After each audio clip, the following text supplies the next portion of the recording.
What are you doing? Filming? Pictures of us? Yeah. Can I get your badge number? 0016. Cool. Is it shiny enough for you? It's very shiny. All right. Give me your driver's license, Mr. Fifth Amendment right. You filming right now? I am. How come? He's got the camera on. He's got the camera on me right now as we're talking. If you've ever searched the term police accountability or police brutality on YouTube, you know that police employee misdeeds aren't exactly rare. If you follow on Facebook or Twitter any of the multitude of cop block or cop watch profiles, you know that the initiation of force by those who claim to serve and protect is not uncommon. But rather than delve into yet another story that reinforces the fact that justice can never come from an institution founded on coercion, I want to point to a success story. The hero of our story is Drew Henderson, a longtime cop blocker out of Minnesota, whose actions led to one less than friendly police employee resigning. Here's what happened. About a month ago, Drew was perusing the Facebook page of his local newspaper.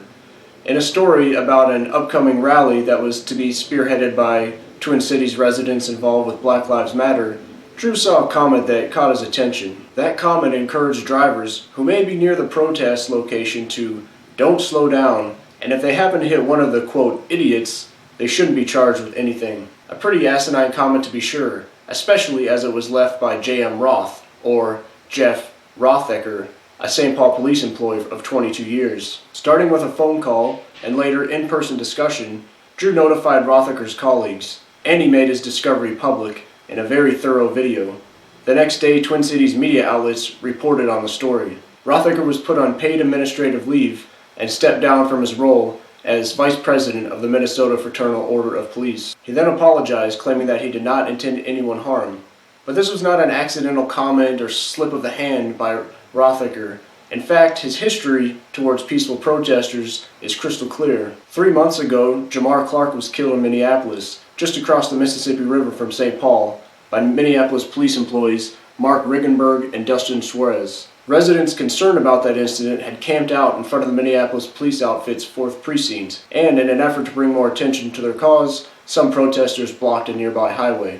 Whether you agree or disagree with those tactics, you probably won't side with Rothecker, who left a comment online and pretty much echoed what Drew had found more recently. He stated that other drivers should have run them over.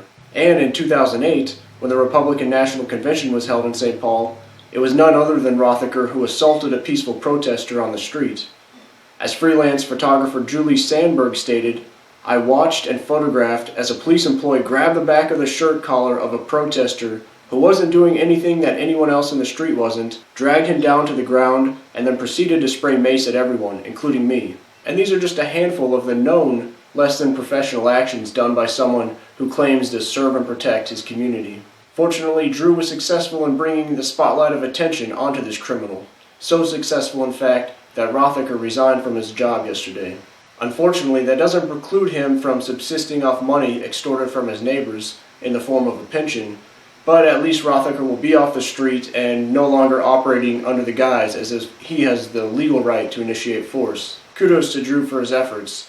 And if his face and name are familiar, that's not surprising. And his email signature, by the way, is the Latin phrase for "who will watch the watchman."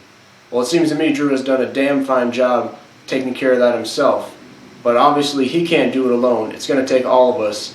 And I appreciate each and every one of you advancing this effort in your own way.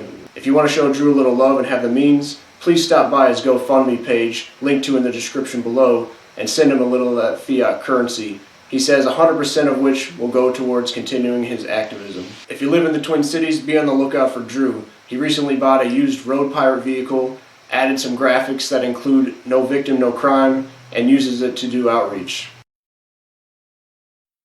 If I end up on YouTube, I'm going to be upset.